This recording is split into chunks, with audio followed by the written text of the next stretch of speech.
This video is just for entertainment purpose. Everything said in this video doesn't mean to hurt anyone. Enjoy. Hello guys, तो आप लोगों को पता चल गया होगा कि आज हम किसके बारे में बात कर रहे हैं। जी हाँ, हम लक्ष्य चौधरी के बारे में बात करने वाले हैं।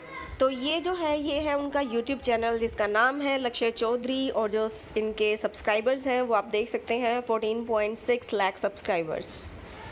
तो इनके बारे में आजकल एक न्यूज़ चल रही है जो मैं आपको दिखाना चाहती हूँ, और उसके बारे में बातें भी करेंगे। तो पहले आप ये देखिए कि क्या उनके ऊपर वीडियो बनी है। How Lakshya Chaudhary tried scamming this girl. कॉमन आर चैनल का नाम है, ये कॉमन राज हैं जिन्होंने लक्ष्य के लिए ये एक वीडियो बनाई है कि लक्ष्य चौधरी ने किस तरह से एक लड़की के साथ स्कैम किया। तो वो क्या है, सही है, गलत है, स्कैम सच्चा था, झूठा था, क्या था, उसी के बारे में हम आज बात करेंगे। तो ये चैनल है कॉमन राज का, जिनके सब्सक्राइबर भी 2.24 लाख हैं। इन्होंने ही उस स्कैम के बारे में बात की है, इन्होंने ही उस स्कैम को ओपन किया है, ऐसा उनका कहना है। तो पूरी स्टोरी क्या है वो मैं आप लोगों को पहले शुरुआत से बता देती हूँ। कॉमन राज है वो अपने उस वीडियो में जिसमें इन्होंने इस स्कैम के बारे में बताया है, एक लड़के की ऑडियो सुनाते हैं। उनका कहना है कि इस वीडियो में उन्होंने उस लड़की का नाम भी चेंज कर दिया है और उसकी कोई पिक्चर भी नहीं दिखाएंगे, क्योंकि वो लोग टॉक्सिक हैं। वो लोग कौन? लक्ष्य चौधरी या उनका जो गैंग है वो लोग टॉक्सिक हैं, ऐसा कहना है कॉमन राज का। तो उन्होंने उस रिकॉर्डिंग में जो जो बातें बताई हैं वो मैं आपको पहले बता देती हूँ। तो जो कॉमन राज हैं वो अपनी वीडियो में एक लड़की की वॉइस रिकॉर्डिंग सुनाते हैं जो बोलती है कि एक्चुअली लक्ष्य को मैं बहुत टाइम से फॉलो कर रही हूँ, उसकी बहुत टाइम से सब्सक्राइबर भी हूँ। तो वो बताती हैं कि इंस्टाग्राम पे लक्ष्य जो है वो एक स्टोरी डालते हैं जिसमें वो बोलते हैं कि is someone coming from the foreign just DM me. तो उसने लक्ष्य को डीएम किया जिसमें लक्ष्य उनको बोलते हैं कि आप कहाँ से आ रहे हो। तो लड़की बोलती है कि मैंने बोला कि मैं कनाडा से आ रही हूँ, and he said okay DM me on my WhatsApp. तो इस तरह से उनके जो नंबर हैं वो एक्सचेंज हो जाते हैं और वो व्हाट्सएप पे उनको मैसेज करना शुरू करती है। तो वो लड़की बताती हैं कि व्हाट्सएप पे लक्ष्य चौधरी उनसे आईफोन 12 का प्राइस पूछते हैं। वो पूछते हैं कि इसका प्राइस क्या है, कहाँ मिलता है, और उनको ये अर्जेंटली चाहिए। तो लड़की बड़े ही कूल वे में, कैजुअल वे में बोल देती है कि पैसों की कोई ज़रूरत नहीं है, इसको आप गिफ्ट ही समझें।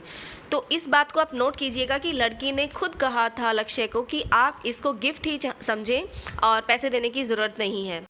फिर आगे वो लड़की बोलती है कि आई वॉज शॉक्ड। उसने एक बार भी, उसने मीन्स लक्ष्य चौधरी ने एक बार भी नहीं हुआ कि ऐसा बोल दे कि नहीं यार आई वांट टू पे, ये इतना एक्सपेंसिव है तो आई कैन टेक इट। तो उसने एक बार भी नहीं बोला और उसने सिर्फ इतना ही कहा कि वाओ गिफ्ट। तो आगे बोलती हैं कि मतलब ये जो लक्ष्य चौधरी है अपनी वीडियो में तो इतना दिखाता है कि मैं ऐसा करता हूँ वैसा करता हूँ, तो मुझे इनसे इस रिप्लाई की एक्सपेक्टेशन नहीं थी। मतलब उनको लग रहा था कि अगर वो ये कहेंगी तो आप ये फ्री में ले लो, आपको पैसे देने की ज़रूरत नहीं है, गिफ्ट है, तो वो एक्सपेक्ट कर रही थी कि लक्ष्य चौधरी वहाँ से उनको बोलेंगे कि नहीं मैं तुम्हें पे कर देता हूँ। पर लक्ष्य चौधरी ऐसा नहीं करते हैं, वो उनको सिर्फ इतना ही बोलते हैं कि वाओ गिफ्ट। फिर उनके लड़के के दिमाग में आइडिया आता है कि चलो थोड़े टाइम बाद बात चल रही होती है PS5 पे, तो वो सोचती हैं क्यों ना मैं इसको भी देने की बात करूं, और ये भी एक्सपेंसिव आता है, तो हो सकता है कि लक्ष्य फिर ये बोले कि चलो मैं तुम्हें फ़ोन और PS5 दोनों के पैसे दे दूंगा। लेकिन तब भी वहाँ पर भी सिर्फ वाव बोलकर ही रह जाते हैं। ऐसा लड़की का कहना है कि वहाँ पर भी उस PS5 को देने की जब वो बात करती है तब भी लक्ष्य चौधरी उनको ये नहीं बोलते हैं कि ठीक है मैं तुम्हें पे कर दूंगा। उनका रिप्लाई ये होता है कि वाओ सेकंड गिफ्ट। तो वो दोनों ही चीज़ों को फ्री में लेना चाहते थे, ऐसा उस लड़की का कहना था। तो वो लड़की बोलती है कि मैं तो बिल्कुल ही शॉक्ड रह गई और मेरे लिए वियर्ड और कॉम्प्लिकेटेड जो है सिचुएशन बन चुकी थी। तो वो बोलती हैं कि मैंने सोचा कि चलो छोड़ो, कि अब तो क्या ही कर सकते हैं, मतलब अगर उन्होंने बोल ही दिया कि ये गिफ्ट्स हैं तो, और वो पैसे देने की बात नहीं कर रहे हैं, तो वो अब कुछ नहीं कर सकते हैं। उन्होंने सोचा कि चलो इसी बहाने मैं उनसे मिल ही लूँगी, बात हो जाएगी, तो मेरे लिए बहुत बड़ी बात है। तो यहाँ पर वो ये शो करना चाहती थी कि वो उनकी बहुत बड़ी फ़ैन थी, वो उनसे मिल लेंगी, ये उनके लिए काफ़ी होगा। अगर वो उनको पे भी नहीं कर रहे हैं उनके पैसे उन गिफ्ट्स के, तो चलो वो उनसे अगर मिल लेती हैं तो बहुत बड़ी बात हो जाएगी। तो आगे इन लड़की की जो है लक्ष्य से बात होती है कि तुम मुझे एयरपोर्ट से पिक करने के लिए आ जाना, और तब उनकी बात होती है कि ठीक है वो पिक करने आ जाएंगे, क्योंकि वो उनसे ज़्यादा, वो दिल्ली एयरपोर्ट पे लैंड करने वाली थी, तो वहाँ से लक्ष्य चौधरी उनको पिक करने आ जाएंगे। लेकिन सिचुएशन आगे क्या होती है, तो वो लड़की बोलती है कि जब मैं दिल्ली एयरपोर्ट पे लैंड करती हूँ तो वो लड़का जो है लक्ष्य चौधरी एक्सक्यूज़ेस बनाने शुरू कर देता है और बोलता है कि मैं अपने फ्रेंड को भेज देता हूँ। यानी अब वो मिलने आने से मना कर रहा था और वो बोलता है कि मैं तो नहीं आ सकता, लेकिन मैं अपने फ्रेंड को भेज देता हूँ। और इस बात से इस लड़की को गुस्सा आ जाता है। वो बोलती है कि मैंने अप डाउन्स में ही नियर अबाउट $2000 जो है वो खर्च कर दिए हैं। इतनी लॉन्ग फ्लाइट लेकर मैं यहाँ आई हूँ, और यहाँ जब मैं पहुँचती हूँ तो मुझे लक्ष्य से ये सब एक्सक्यूज़ेस सुनने को मिलते हैं। आगे बोलती है कि मैं किसी स्ट्रेंजर से, जिसको मैं जानती तक नहीं हूँ, how can I give the expensive gifts. कौन से स्ट्रेंजर को? जिसको लक्ष्य भेज रहा था ये गिफ्ट्स लेने के लिए। लक्ष्य ने बोला कि मैं नहीं आ सकता, मेरा फ्रेंड आएगा। तो उस फ्रेंड के बारे में यहाँ पर वो लड़की बोलती है कि जो उनका फ्रेंड आएगा वो तो मेरे लिए स्ट्रेंजर होगा, तो मैं उस अननोन पर्सन को तो ये एक्सपेंसिव गिफ्ट नहीं दे सकती थी, क्योंकि वो लक्ष्य को वहाँ एक्सपेक्ट कर रही थी कि वो उसको पिक करने के लिए आएंगे और तब वो अपने गिफ्ट जो हैं लक्ष्य को दे देंगी। लेकिन वो बोलती हैं कि everything was not good from लक्ष्य साइड। तो वो क्या करती हैं, दिल्ली से चंडीगढ़ चली जाती हैं, और जहाँ पर उनको घर वालों से डांट सुनने को मिलती है। ऑब्वियसली वो एकदम से आ जाती हैं, बिना बताए इतना खर्चा करके आती हैं, तो घर वाले जो हैं वो उनको डांट लगाते हैं। वो कहती है कि मुझे इतना बुरा लगा कि एक तो मुझे डांट पड़ रही है, और ऊपर से वो बंदा जिससे वो मिलने के लिए आई हैं, जिसके लिए वो इतने एक्सपेंसिव गिफ्ट लेके आई थी, वो उनसे मिलता भी नहीं है। इवन वो बार बार एक्सक्यूज़ बनाता है कि स्ट्रेंजर से मिल लो, उनके फ्रेंड से मिल लो, यहाँ तुम चली जाओ, वहाँ तुम चली जाओ। पर वो लड़की बोलती है कि मैंने सबके लिए मना कर दिया कि मैं किसी भी तुम्हारे दोस्त से नहीं मिलूँगी, मुझे तुमसे ही मिलना है।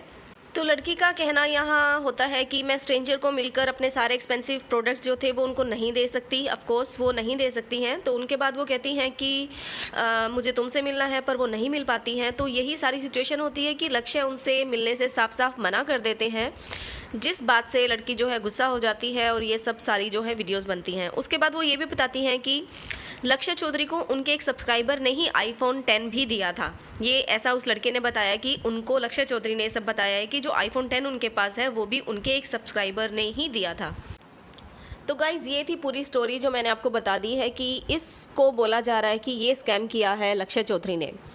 पर अब यहाँ पर बहुत सारे सवाल भी खड़े हो रहे हैं। पहला तो यही कि लक्ष्य चौधरी ने इस बारे में कोई भी वीडियो नहीं बनाई है, इस बारे में कोई भी सफाई नहीं दी है। दूसरी बात ये कि जिस लड़की के साथ ये स्कैम हुआ है, ना तो वो लड़की सामने आई है, ना ही उसके लिए उन्होंने कोई ऐसे प्रूफ दिए हैं जिससे प्रूफ हो सके कि लक्ष्य चौधरी ने ये स्कैम उनके साथ किया है।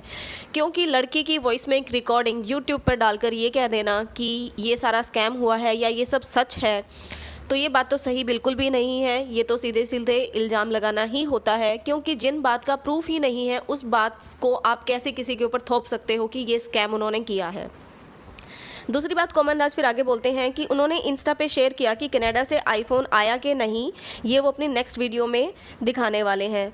तो जब लक्ष्य इनकी इंस्टाग्राम पे ये मैसेज पढ़ते हैं तो वो उसी बंदी को दोबारा से डीएम करते हैं। वो आप स्क्रीनशॉट यहाँ पर देख सकते हैं। और कुछ टाइम के बाद वो इवन धमकी देते हैं, लक्ष्य जो है उस लड़की को धमकी देते हैं, और फिर उसके बाद उनको अनसेंड भी कर देते हैं, डिलीट कर देते हैं उन सारे मैसेज। तो अब आप यहाँ पर देखिए कि जो ये चैट है कोमन राज ने जो दिखाई है अपने चैनल पर, वहाँ पर उन्होंने नाम दिखाया है लक्ष्य चौधरी। तो वो तो खुद का नाम भी अगर सेव करेंगे लक्ष्य चौधरी के नाम से और खुद के साथ चैट करेंगे तो आ जाएगा ऐसे, इसमें कौन सी बड़ी बात है। तो ये तो सबूत के तौर पर दिखाना बिल्कुल गलत था। तो क्या आपको इतना भी नहीं पता कि ये एज ए प्रूफ तो नहीं चलेगा? एज ए प्रूफ चल सकता था अगर वो इंस्टाग्राम पे उनकी चैट हुई थी, अगर वो डालते। तो इंस्टाग्राम पे भी तो उन दोनों ने एक दूसरे को मैसेजेस किए होंगे ना, तो वो चैट कहाँ है? वो चैट दिखाते आप, तब तो पता चलता कि हाँ स्कैम कुछ हुआ था। लेकिन कुछ ऐसे सबूत दिखाकर जिसको खुद भी क्रिएट किया जा सकता है और आप किसी और पर इल्ज़ाम लगा रहे हो, तो वो सरासर गलत है। अब जो है सवाल उस लड़की पर ही खड़े हो रहे हैं कि वो किसी स्ट्रेंजर, क्या लक्ष्य चौधरी उसके लिए स्ट्रेंजर नहीं था? जब वो बोलती हैं कि लक्ष्य चौधरी अपने फ्रेंड्स को भेज रहे होते हैं कि तुम गिफ्ट्स उनको दे दो, तो क्या वो फ्रेंड्स उनके लिए स्ट्रेंजर थे और लक्ष्य चौधरी उनके लिए नोन था? क्या वो सच में लक्ष्य चौधरी को जानती थी? बिल्कुल भी नहीं। तो फिर आप लक्ष्य चौधरी जो आपके लिए एक स्ट्रेंजर था उसके लिए इतने महंगे गिफ्ट्स लेकर ही क्यों आई? तो यहाँ पर तो सारी लड़कियों को जो इस तरह से आ जाती हैं किसी के जाल में, उनको सोचना चाहिए। और बाकी ये स्टोरी है वो सच्ची तो लगती नहीं है। और मेन बात यही है कि जब आप किसी को जानते ही नहीं हैं तो किसी अननोन पे इतना ट्रस्ट करना भी नहीं चाहिए। और यहाँ यूट्यूब पे आके तो आपको कुछ मिलने वाला नहीं है। अगर सच में आपके साथ स्कैम कुछ ऐसा हुआ है तो जहाँ आपको इंसाफ मिलेगा वहाँ जाइए। यहाँ यूट्यूब पर स्टोरी बताने से कुछ भी नहीं होगा। अब इससे जो एक और स्टोरी सामने आ रही है वो मैं आपको बता देती हूँ कि कुछ लोगों का ये भी कहना है कि हो सकता है जो ये लड़की है वो लक्ष्य चौधरी की ही फ्रेंड हो और जानबूझ के ये स्कैम जो है एक मनगढ़ंत कहानी हो जिसको इन्होंने कॉमन राज को बताया हो ताकि कॉमन राज इस पर एक वीडियो बनाए और इससे लक्ष्य चौधरी को फेम ही मिलेगा। बदनाम होके ही सही, नाम तो होगा वो वाली बात। तो ये एक स्टोरी भी हवा में उड़ रही है। अब इन स्टोरीज़ में कितनी सच्चाई है कितना झूठ है वो तो आने वाले टाइम में ही पता चलेगा। बाकी लक्ष्य चौधरी ने अभी तक इस पर कोई भी रिएक्शन नहीं दिया है तो उसका भी वेट हम लोग करेंगे। मे बी वो इस पर कुछ रिएक्ट करें और बताएं और सच्चाई सामने निकल कर आए। बाकी भैया ये यूट्यूब की दुनिया है और यहाँ पर नाम कमाने के लिए कुछ भी हो सकता है। लोग झूठी कहानियाँ बना सकते हैं या खुद से ही सारे ड्रामे करवा कर अपना नाम कमा सकते हैं। यहाँ पर दोनों तरह की ही सिचुएशंस चलती हैं। तो ओके गाइज़, आपको ये वीडियो कैसी लगी हमें कमेंट करके ज़रूर बताइएगा and please like the video, subscribe the channel. Thank you for watching.